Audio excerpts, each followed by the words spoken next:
everyone, welcome back to my channel.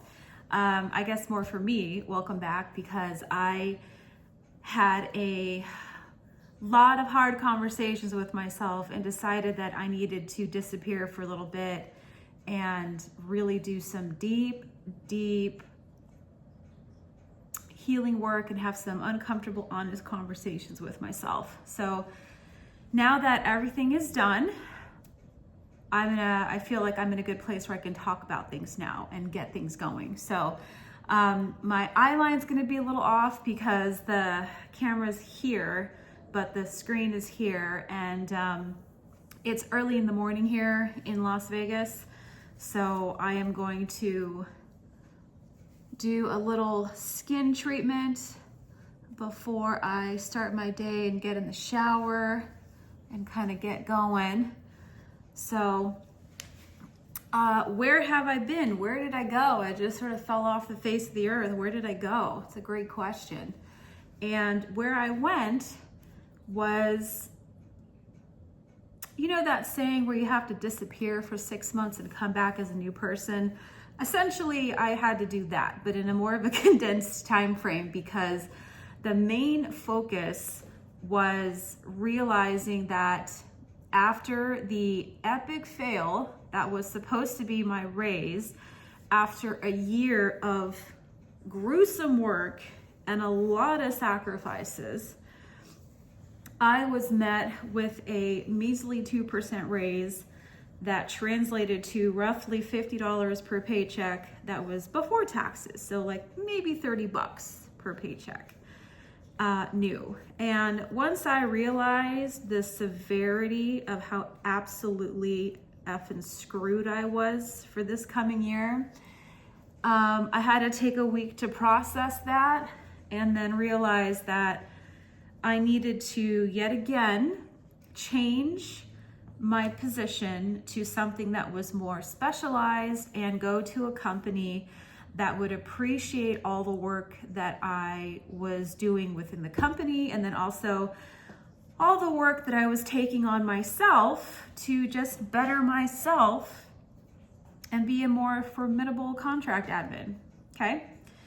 And I had to stop doing the bi-weekly updates for the paycheck and the debt payoff because I wasn't getting anywhere. And I was already seeing, 3 moves ahead. I could see the writing on the wall that every time I sat down to film a payday update and payoff update at the end of the month, I knew I was going to be hitting a point where it was like critical mass, where things are supposed to parallel each other. Where, like, for example, what do I mean by that? So when you are in a successful financial journey, okay, the parallels are supposed to be your debt goes down and your net worth and your investments and your quality of life go up, right? And once I had gone through all the extra money that I could find, the, the wellness benefit that work gave us, the tax return, I was out. That was it. I was really banking on getting a really nice bonus. And when that didn't happen, the more I sat down to do my updates, and I could see that parallel was starting to reverse. And then it was both going back, right? So my debt, was my debt going down? Sure, because I was still making my monthly payments on things. However, because I was negative $300, $200 to $300 every paycheck, overall, the debt in the back was growing. And it was becoming a problem because as soon as I got my paycheck, like mentally was becoming a problem, and emotionally was becoming a problem, and physically in my body it was becoming a problem, because I was acutely aware the fact that, yes, though I'm making my monthly minimum payments on my debt, my financial picture was consistently going into more debt by having to use credit cards to pay for essentials, to put my utilities on, to put groceries, to get gas, to take care of the cats. There was just nothing there. And it was becoming to feel incredibly overwhelming. And I had many conversations with myself before I decided that I needed to focus on one thing at a time at this point, that I was going to be in some serious trouble by the end of summer, to the point where I would have to consider selling my house and then just figuring out what to do after the fact. Because making your monthly payments, but then adding hundreds of dollars of debt to a credit card that you know damn well you can't pay off because your job doesn't pay you enough to even cover your four walls and your basic necessities. That was a lot. That was a lot of stress. And then on top of that, my mom and dad are aging. They're in their like early to mid 70s, and they're struggling. They're not doing so well. So the writing was on the wall for a while here that I needed to make some serious financial changes as quickly as possible. But also it's twofold. Like, not only did I have to make some serious financial changes, I had to make financial changes that were significant, life-changing significant, and that were impactful long-term. So none of this, going to a job and then realizing how bad the finance situation is and having to get another job in a year or 2 years. Like, I needed this to be permanent for the next, 5 to 10 years, because I needed to get to a place where I could allow the magic of compounding to actually work in my favor, instead of beat me into the ground over and over and over and having to restart over and over and over. Like, just couldn't do it.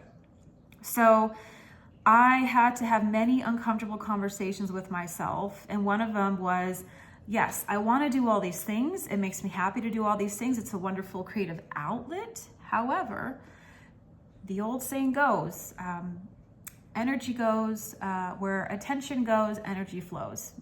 And because I was stretching my time so thin across multiple things, work, taking care of the family, taking care of me, figuring out finances, trying to figure out how to do this whole family planning situation, knowing damn well that I couldn't afford it, not even a little. Cats, life, future, wanting to get a generational house to move my mom and dad in with me. So there was a lot of things on my mind that was just continually weighing on me, and it was just compounding, paycheck after paycheck, month after month. And finally I realized, okay, I cannot keep doing this channel appropriately while not actually taking the steps and the action and doing the internal work to get to that next spot. So what do I mean by that? Well, once I realized that I had to move in silence, which is something that I started to do about, I want to say 2 years ago, where I just sort of disconnected off of, social media. I used to be very active on there. I used to do modeling and acting, and I was very active on there. I stopped that. I weaned hundreds and hundreds of people off my account, and I restructured everything to be successful, positive, exposure to accounts and people and sayings, right? I was very mindful of the fact that I needed to start reprogramming my mind to wire me for success. And how did I come across that? Well, I'll tell you how I came across that. So I want to say, in my journey to restructure my finances, get financial literacy, change my career path to something that was more flexible and sustainable long-term, I came across a couple articles and accounts and, YouTube channels that talked about certain things where it was, you're healing your relationship with money, but not on a surface level, doing that in a way where it was in a subconscious internal root change that reflected outwardly in everything else, right? So what does that mean? Okay, well, what does that mean? I had the same question. I was like, I hear what you're saying, but the words are so foreign to me. These concepts are so foreign to me. I'm not quite sure how to actually implement that. I don't quite understand what you mean, because at the time I had not been exposed to those things in my life, definitely not as a child, and as an adult I was just learning these things, and it's like being in a foreign language class, right? You want to learn Spanish, you think it's going to be such an asset to your life and it'll make things so much easier and you can travel better. A lot of people know Spanish. But when you sit down in the class and it's your first couple days, weeks, you want to hear the words, but people are talking to you in a different language and your brain is just not able to process what they're saying, or it gets to a point where you can pick up like every other 4 words and you're like, I kind of understand what you're trying to say, but the details are just getting lost. Like, I don't understand what you're saying. And so I experienced that when I started shifting my mindset to, okay, in my journey, I have spent about 4.5, 5 years. I think I've been on this journey a total of 7 years now. I've spent a total of 4 or 5 years, the first 4 or 5 years, really buckling down and teaching myself financial literacy and education, and what the heck does that even mean? And it was illuminating, it was great, and I don't regret it. I needed to do that. But then the last 2.5, 3 years, we'll say 2.5, 3 years maybe, because I don't have the calendar in front of me. But I remember I started to get suggestions in YouTube for how to achieve true financial success. True success, really, I wouldn't say in your life, but I would say in your life, because if you can heal and truly pinpoint the source of your money disharmony and your trauma, and where all these internal scripts about money and finances and how that reflects about you as a person in life, yeah, it'll change your life for the better. Duh, obviously, right? Hi, Squeaker. And so I started coming across these videos, these suggested videos about sitting down and working through your money scripts and working through your internal money traumas, and like, what does that even mean? And it took a while for me to just continuously expose myself over and over and over to these videos where I would just play them all day, and they didn't really make sense. I understood what they were saying, but like the details were just lost on me. And so I was like, okay, I need to just bombard myself with this so that eventually on take 101, it's gonna make sense. And it started to make sense, of course, right? You expose yourself to something enough, your brain's gonna be like, obviously this is important, we need to process what the hell is trying to be said. Let's reshift our internal framework here to accept this new information and then apply it into the real world for our benefit. Okay, great, awesome, thanks. I was starting to get comfortable and understand the work for when people say you need to sit down with yourself to really, if you've done all the base foundation work and you're still not quite having success the way that you know you can have it and the way that you see it happening for you, there is a subconscious block, and you need to sit down and really dig deep and get very uncomfortable and vulnerable as to what the heck is going on and why you keep either consciously or subconsciously rejecting that growth, that success, that last piece of the puzzle, right? And so one video came across, broke it down super simple, and this is when it started clicking for me. Super simple, and I'll share with you a couple things I wrote, and then I'll share with you how to do it yourself, so that when you're in this place, you know how to do it, and you can start practicing every day. Practice, practice, practice, practice. So you take a sheet of paper or a dry erase board or whatever you're working with. You take a sheet of paper and you make 2 columns, right? But the important thing is that you want to make 2 columns. One column is really sitting with yourself, really being honest with yourself, and getting to those uncomfortable spots that we try to shy away from as humans. We don't like to be uncomfortable. You have to do that though. The only way for any true change to happen is to be willing to sit through some uncomfortable times to get to the better point, right? You gotta go, the only way out is through.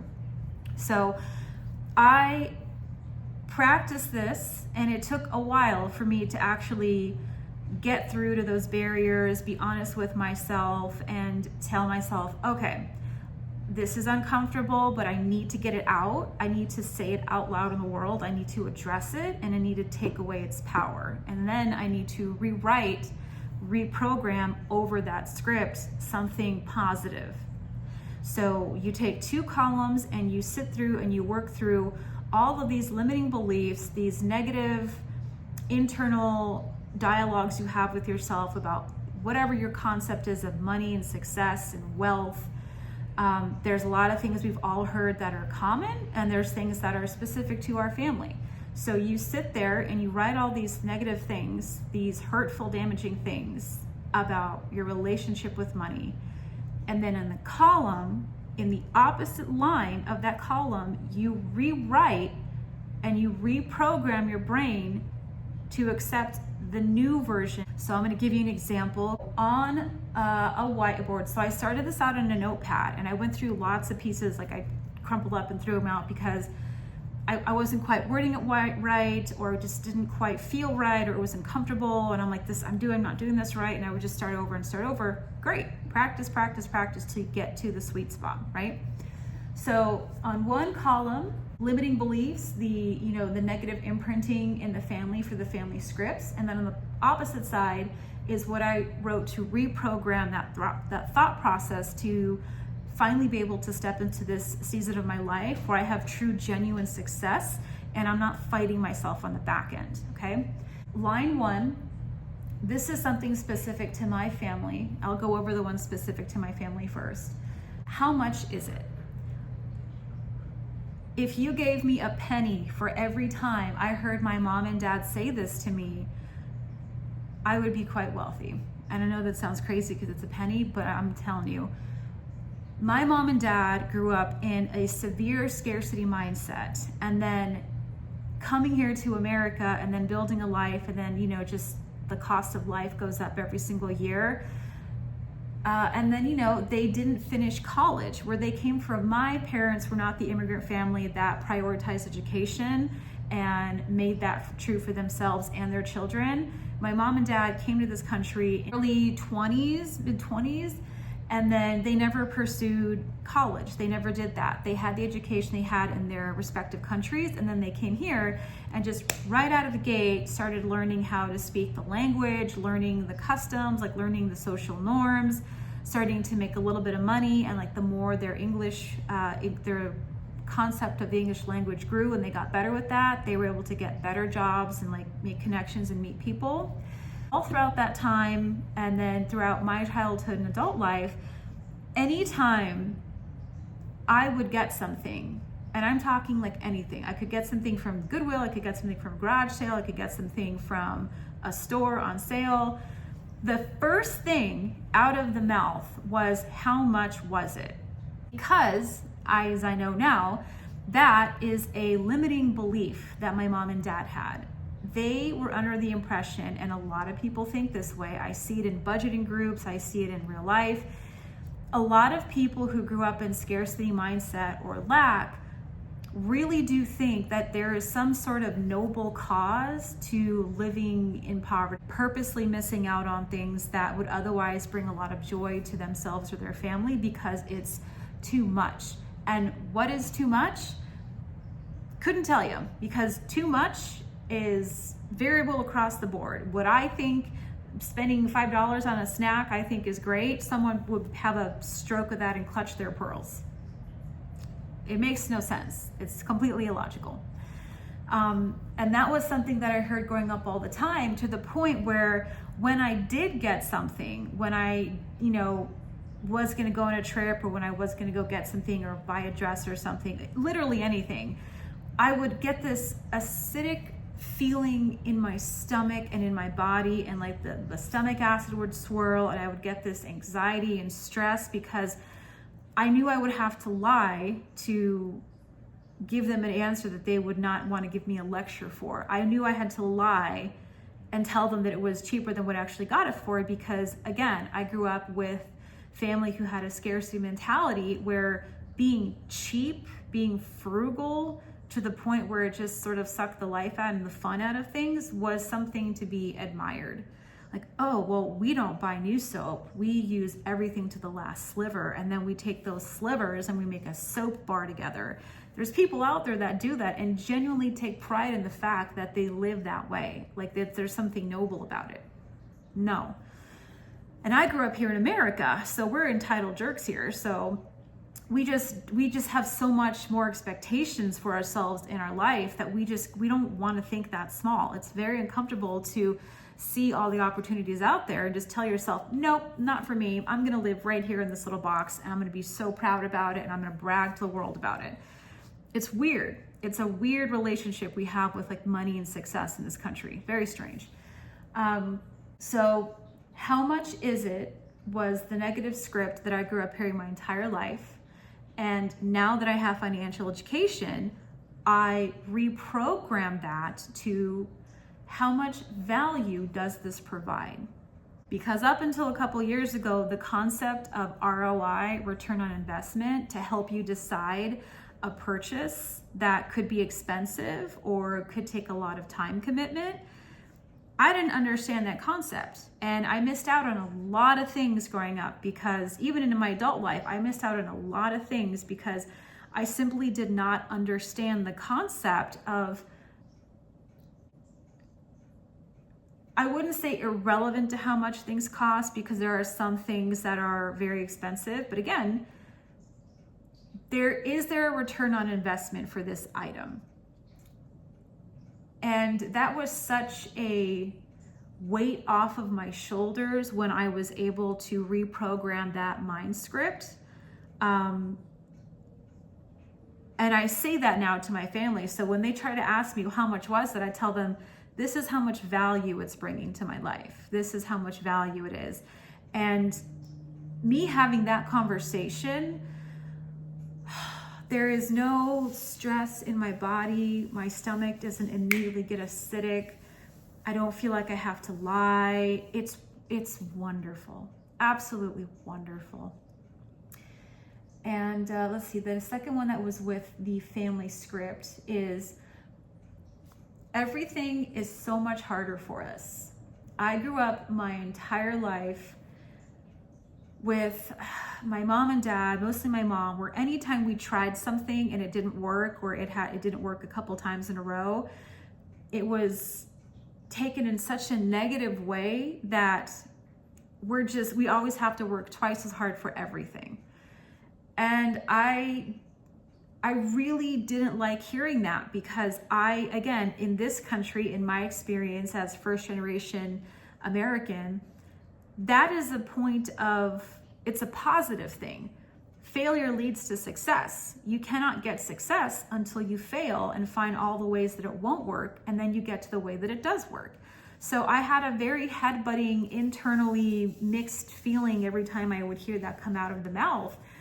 And internally I would reject it, but externally I couldn't say that, because it was such a point of identity for our family that if I was to fight against it, I would be fighting against the identity of the family.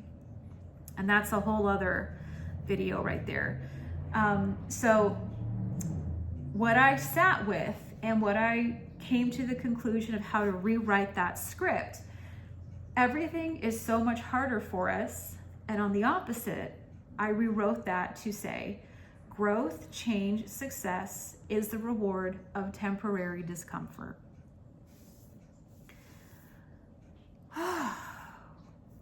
All of that ugly stress in the body, all that, I don't like it, went away when I started saying that. And I started verbalizing that outwardly into the world with the family as well.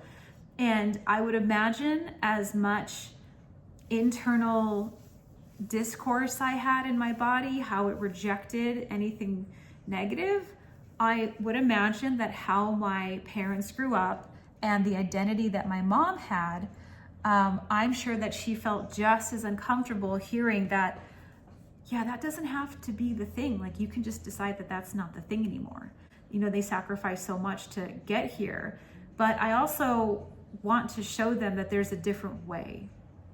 And as hard as it is to hear, as hard as it is to apply in the real world, there's a different way. And I know this because we all see people do this every day. The third imprinting script that I grew up with is, this family is cursed. And again, just even saying that, just my body's like, I don't want that. No. But trying to speak out against your identity as a family, That's hard to do when you're a kid and you don't really have a safe space to say things like that. I sat down and I was like, I don't accept that the family is cursed. What I will accept is that the family has creative, brave, extrovert people that others want to dim our light and love. And I have found this to be very true in my experience, where when you don't think like everyone else, when you don't live your life like everyone else, it really does bother other people because they want to keep you exactly where they're at forever. They don't believe that they can do great things. They don't believe that they are capable of amazing things or greatness. And so misery loves company. They want to keep you at the level that they're at for as long as they can. Because as soon as you start embracing your attributes, your strength, your creativity, your resilience, your drive to be successful, they get very bothered by that because they have limited themselves to think that they will never get there. And so of course you're going to encounter a lot of adversity and challenge because a lot of people harbor internal resentments where they don't really want you to succeed. And I heard this saying a couple years ago. It was like a quote somewhere, and I don't remember where, and I can't Google it because I'm using my phone. But it was a saying that was really profound to me that I have experienced many times in my life, where just because they sit at your table doesn't mean they're not waiting for you to choke. I have experienced that many times where there were friends throughout my life where I was absolutely loyal, ride or die to, and as soon as I started elevating in life, they just became very nasty and venomous and would all have all these backhanded, comments that I didn't know what to do with at the time because I didn't really quite understand what was happening. I'm the person where if I want to be your friend, I will, and if I don't, I just won't be your friend anymore. So it never made sense to me why would you stay friends with someone if you just only want to be around them to cut them down and make sure they don't surpass you? Made no sense to me, but it happens. There's people out there that happens to. So that was a very true saying from my experience. So I rewrote that script because I think differently, I feel differently, I move differently, and I know that it, can ruffle feathers to a lot of people. And I was also just not going to accept that. And I remember a little story, if you will, when my mom was driving me to physical therapy because I couldn't drive. We were talking about something, and then my mom was disappointed, and she said, "I swear this family is cursed." And immediately in my body just rejected it, like, no, I don't accept that. I do not accept that. I do not believe that. I don't accept that. And it was so powerful in my body, had to express it out loud in the world, where I'm in the back seat of my mom's driving me, and I told her, it just came out. I just couldn't keep it in. And whether it, bothered her or just she didn't like that, I just couldn't, I didn't care. I had to get it out. And I said, I don't believe that. And my mom said, "What are you talking about?" And I said, "You say the family is cursed, and if you want to believe that, you can. But for me and my lineage and the family that comes from me, we're not cursed. I don't accept that. I think that we're wired for success and we're wired for greatness, and that's what I'm going to accept. I don't accept that we're cursed. You can believe that, but I'm not going to believe that. I just am not." I know that it shocked her because to this day, she's never said that word to me, that phrase to me. I'm not trying to be rude to my parents, and they believe what they believe, but there comes a point in time where you have to decide for yourself what you're going to have as beliefs for yourself and the family that comes from you.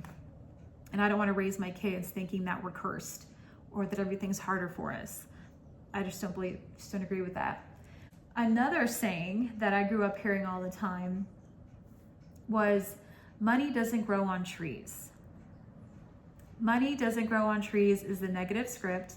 And then in the positive side, where I rewrote over that old thinking, I put, money does grow on trees, actually, and trees can make you money. Literally, money is printed on paper. Paper comes from trees. Money literally does grow on trees. It's literally happening. And also, trees can make you money. What do I mean by that? Well, I mean it in the literal sense that you can go to any nursery and any company somewhere that has these big, beautiful trees. If you've ever done landscaping, trees and plants are fucking expensive. hundreds to thousands of dollars per tree. And then even if you want to go so far, like my dad, he loves to graft different plants onto like different plants and trees. Like there's a whole side business in the plant world where people will buy these incredibly expensive plants and they'll take cutlings off and sell the cutlings upwards to 50, 75, 100 bucks. And that's just a cutling off of the main tree. I mean, these things, like there's a whole market for that. So yeah, money does grow on trees and you can make money. And then on top of the money that you get from trees and then you invest it, it is inevitable that money makes more money. When you invest to a certain point, it's inevitable that the compounding interest is going to generate more and more and more money. So yes, money does grow on trees and trees can make you money. That's a real thing. It's happening every day. It's happening as we speak. Another one that is very popular is rich people are greedy, selfish, entitled, and unempathetic. I reprogrammed that. Rich people are able to give to personal causes and beliefs and impact the community in a positive way. Now, before I worked in the medical field for 12 years and was just armpit and armpit with a whole range of working class wealth, doctors who were just basically screwed. They have so much in student loans, and as life went on, they had kids and cars and houses and investments, and like they'll just never pay this off, so they're just slaves to their job. And then I worked with people who were very clever with their money and finances, and they worked during the day, but that wasn't really their income. And these are doctors that are making very high six figures, if not more. Close to the millions, I would say. There are some specialties where you have a very nice salary. But there's those within the wealthy community where they have a day job as a surgeon, but really the majority of their money comes from the buckets of investments that they have. I mean, these people are investing six figures a year. They're teaming up with other like-minded doctors like them, and they're pooling their resources and they're buying chunks of property around town, and then they're flipping the property for double or triple the cost of what they got it for. So everyone's walking away with double the money, and then they're just rinse repeating this, or they're buying like shopping centers, or they're buying those suite centers where, you know, the salon suites where you rent out every single room and charge different rental rates to different people, like manicure, tattoo, haircuts. People who were geniuses at diversifying their money and watching the returns come back like fivefold. It's amazing. So, and then when they have this money to do that, they're very friendly. Like they have the ability to donate quite a bit to causes that they believe in. They are able to take care of their family. They're able to build entire casitas in their backyard and to bring in their mom and dad who are sick and aging. They're able to provide round-the-clock care for their kids or their family members who have medical needs. They're able to pull together with other like-minded philanthropy type of doctors, and they went on missions. Yes, that's what it's called. I'm not quite sure. But they would go on missions to third world countries or other parts of the country here in the US, and they would just do free surgeries for people, free cataracts, free dental work. It was amazing. And like, you can't do that when you're living paycheck to paycheck and you're in $50,000 of student loan debt and credit card debt and car loans and consolidation loans. Like you can't be generous and make any type of impact with yourself or your family, especially not your community. You can't, that's just not happening. And so I spent 12 years working with people who knew how to use their money to make more money. And they were in a place where they were so financially secure that they could give hundreds to thousands of dollars back to the community in such an impactful way. So no, that's not true. Rich people are greedy, selfish, entitled, and lack empathy. Not all of them. Most of them are in a position to give back. And you want to do that when you're so well off. You can't take the money with you. You know what I mean? So give back. And then the more you give out to the world, the more that comes back to you. Very simple law that took me quite a few years to understand this. It was a Mahatma Gandhi quote where it said, be the change you wish to see in the world. And I didn't quite understand it. It took me a long time to get that. If you want to see good things in the world, you do good things, and then it comes back tenfold. You start seeing good things happening to you over and over and over again. And this goes back to that mentality, that scarcity mentality, where people who are raised with lack and scarcity, they're somehow they adopt the idea that there's some sort of nobility into being broke all the time, not wanting a rich life, not desiring consistent self-care, not getting access to the best education for their kids, because only rich kids go there and they're brats, and I don't want you to be raised like a brat. I don't want you to make friends with people like that. No, these money scripts that we grow up with, they're not based on facts or truth. They're based on trauma. They're based on one or two negative experiences that doesn't represent the whole. And so when I finally understood this concept of sitting down and working through healing my, limiting scripting beliefs, my trauma with money, what success looks like for me and our family and the family that comes from me, it finally made sense. And when I tell you that I struggled on and off for the last 2 years to sit down and really understand these terms and concepts, to at some point in time in the last couple months when I had to drop off to really focus on, why do I keep finding myself in this exact same pattern where I go to a job and I kill it, and then when the financial aspect comes around, I'm struggling. I'm up and down. I'm having to take from my little savings that I could finally squirrel away and then use that, and then end up not being enough, and then having to go into more debt for it. So once I connected those concepts, I was able to just write my list, and it just flowed for me. It just came out, and I was able to really see how all these moving pieces throughout my life have negatively impacted me to limit myself. Another limiting belief that I had that I didn't even know that I had was my professional life. I would go into a job and I would crush it, and I would think, absolutely, they're going to recognize how amazing I am.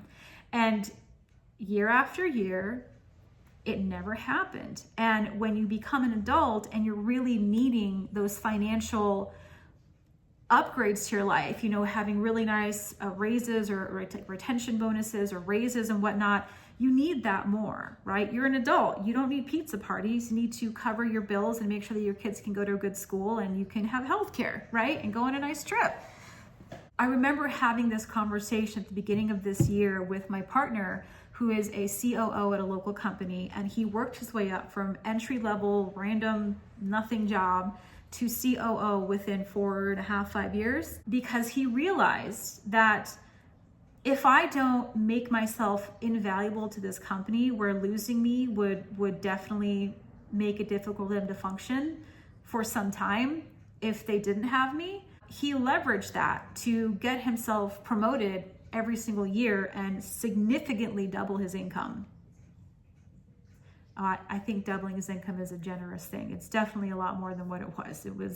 He makes a very good income. And I remember having, circling back to how all this started was earlier this year, when I was really banking on that raise to help change my financial situation, and then nothing happened. And I remember complaining to him, I just don't understand what I have to do. I worked harder and I absolutely crushed it than I have in any job in recent memory. And I used to do literal brain surgery before lunch. I was like, I don't understand what I have. I feel so defeated. I don't know what to do. And then he talked to me with the lens of a COO who hires people, who vets people, who trains and then, and fires people. He was like, well, you understand why that's happening, right? And I have no clue what he was talking about. I was like, no, obviously I don't, because if I did, I wouldn't be back in this pattern over and over and over. And I know that my money limiting beliefs are holding me back. And I don't know, something about this aspect of my professional life is holding me back. And I don't understand. I don't know what it is. If I knew, I could do better. And he said, it's really, really simple stuff, but you're not going to like it. Okay, what is it? He said, and this was such a hard concept to process that it took me about a week and a half to really sit down and sit with those thoughts for literally a second or two at a time and have to let it go, because it meant that I had to step up in such a way that I would have to put in so much work on the front end and then do maintenance all year long continuously. He said, you are very talented, you're talented, you're resourceful, and you come into jobs and you crush it. And I said, yes, I know. And he said, however, you're coming into these jobs that anybody can do. And I got upset and I said, no, it took me 18 months to train how to be a surgical tech. And then you have to do 6 months of, externship. And then really, you don't really find your footing until the first year or two when you're out there in the real world on your own. And he said, yeah, but people are trained to do this. There are schools all over the country that train people how to do this specific task. So yes, you were probably crushing it when you were working as an admin, but you're one of a million admins. You're not special. And yeah, in an office, you're probably one of, 3 or 4 or 5 or 10 admins doing the exact same job. And just because you're crushing it, that doesn't mean that the company is going to recognize you, because nobody asked you to go above and beyond. Because if you go above and beyond, it raises the bar so that everybody has to do that. And then everybody has to get acknowledged. And then everybody has to get a raise. And a company is simply not going to do that. They won't do it for everybody, but they'll do it for a select few people. And I was like, what do you mean? He goes, well, for example, if you are in more of a management role, an executive role, the board has to acknowledge that this person is very valuable to the company, and they will allocate funds to keep you and make sure that you're happy. But if you're in a very generic job that does have training, like surgical tech, like office admin, like especially, doing contract admin, he's like, yeah, you're crushing it as a contract admin, but you're also like one of how many people across the country that the company employs that are doing the exact same thing, even for your zone. You're not the only one.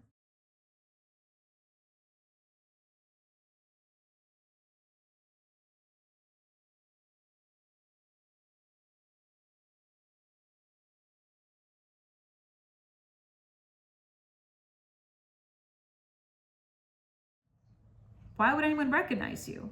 You're doing the job they hired you to do, and it just so happens that you're doing the job very well, but nobody asked you to go above and beyond from that, and they're not going to recognize that. And so that was a limiting belief that I didn't even know that I was putting myself in by going into jobs, crushing it at work in those jobs that were never going to go anywhere, that were dead-end jobs. They were dead-end jobs. And you can go and train as a surgical tech for 18 months and do your 6 months of externship and then take a year or two to really get your footing. And you can be a surgical tech for 12 years like I was, and you can be incredibly talented and gifted as a surgical tech. But you're never going to be anything more than that. 20 years later, you're still just a surgical tech. And you can be the best one that's on the staff, but you're just one of the bunch. You're one of the bunch. You're one of the monkeys in the bunch. You're nothing special. You might be great at what you do within your department, but if you were gone, there's 5 other people that can pick up the slack, no problem, and the company doesn't skip a beat. And that was something that was really hard for me to chew on, because I had spent so much time in my working career making sure that I excelled at my job title that I never thought that that's how companies looked at employees, is that, yeah, this employee is one of our accountants, one of our admins, one of our education people in the department. But if I were to fall off the face of the earth, even when I worked in a specialized field like surgical tech, there was still 20 other surgical techs that could just pick up my slack and like nothing would happen. And then if it got tight, they would just put in a call for more surgical techs. And because schools pump out accountants and lawyers, well, those are probably not the best examples because those are much more specialized, but like nurses, for example, surgical techs, accountants, AC repair people. There are schools that pump out these education, these trades, this training every single year. And he said, you have to find a place where you will excel and that you will be one of one in the company, where you can't be easily replaced, where the training is so specialized and complex because it compounds over the course of a lifetime, that you need to put your energy and excel into that. And that's why I decided earlier this year that I was going to take my position seriously, not that I didn't before, but professionally, and do a lot of research on what would make me a contract manager, what would really solidify that for me. And then I did research on the training. I found certification. I found paralegal courses to take to really solidify that, so that now I'm in a position where I'm one of one and I can't just be replaced. And so there's a lot of faith in me to do my job correctly and how I'm holding myself by continuing my education to be better. That being said, now that we've worked through that, I'm very happy to share that I have secured a brand new position with a new company.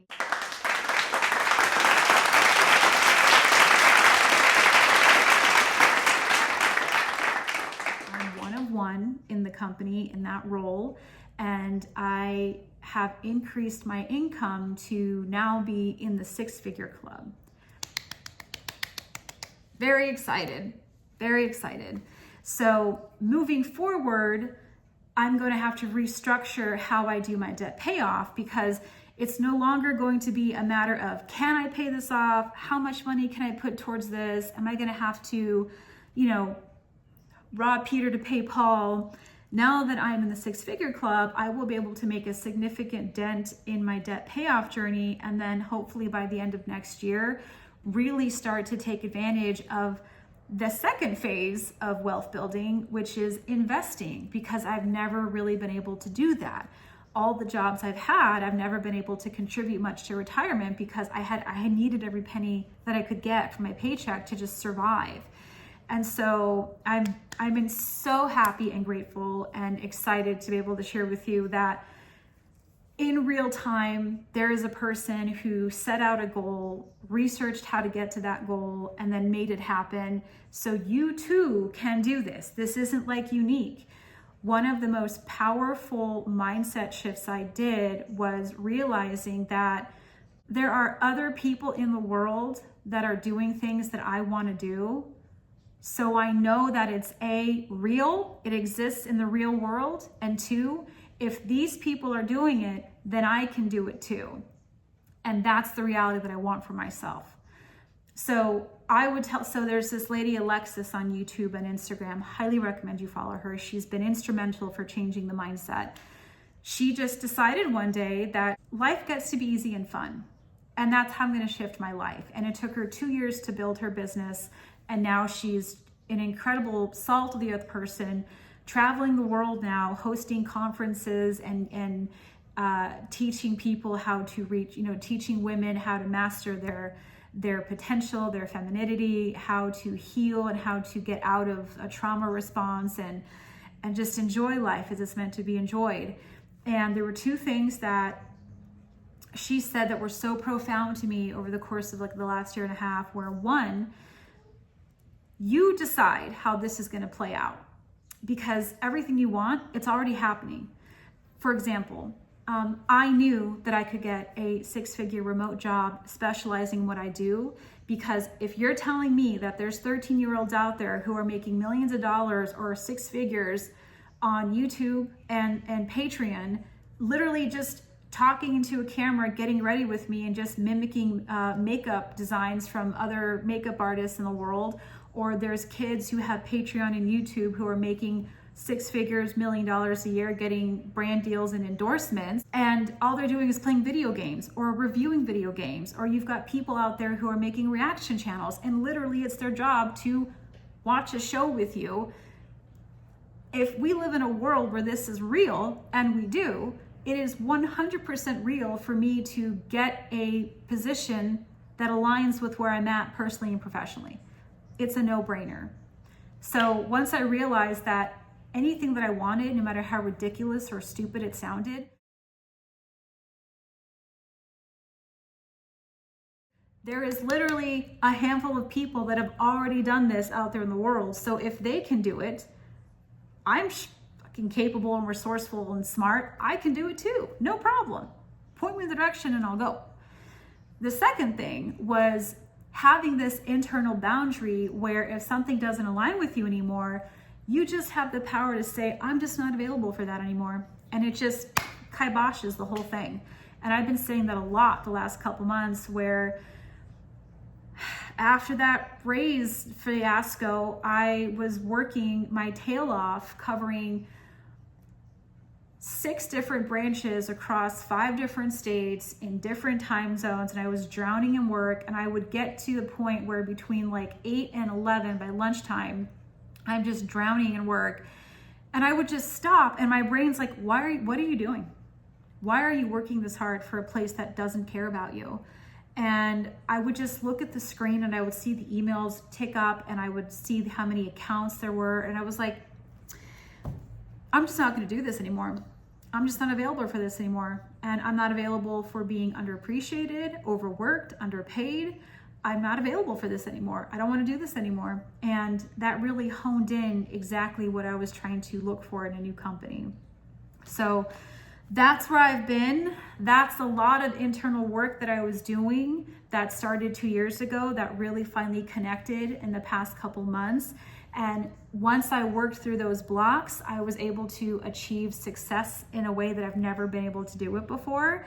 And I wanted to share that with you because that's what this channel is about. We talk about money. We talk about the psychology behind it and how we can reprogram ourselves for success. Even though you may not have come from abundance in the beginning, you can change that and create abundance in your life now. I think it's important that we hear from other people that are like us, that they've been able to have success and reach those barriers. So that being said, I really got to get going. I will get back with you possibly in the middle of July, possibly beginning of August, when my new salary starts kicking in. I will take the time to redo my debt payoff, my debt number. But thank you so much for spending some of your morning with me. I hope you have a lot of success, and I hope these things that I shared with you make a difference in your life. And I'd love to hear if you've been able to implement any of this and how it's changed your life in the comments below. And as always, don't forget to like and subscribe. It helps the algorithm. It helps me reach more people. See you on the next video.